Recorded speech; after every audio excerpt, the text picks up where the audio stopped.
上回有家客户说，他的地毯铺在地上被机器给磨坏了，不能用了。然后我们去拜托这个技术人员，咱们研究了这一方面。现在全新地毯已经做出来了。技术人员跟我吹牛说啊，用刀割了还能用。来看看到底是怎么情况啊？谁给我把门关上了？后期这段给我掐掉啊！地毯呢？这不在地上，看着也没啥区别。你不能用看，你得看效果，这叫大巧若拙，懂不懂？用刀割了还能用哈？那当然啦。来，刀拿过来。来，给。你干啥？你要捅死我呀？来，刀给你。来看看啊，割不动啊。使劲划。哎，算了，上切割机吧。啊？来，地毯已经割成这样了啊。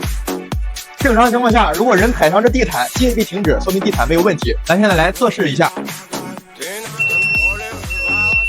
还真行啊！上面的机械臂停止了。之前没做出这款地毯的时候，就很多客户来问，现在做出来了啊！想要咨询的，找我。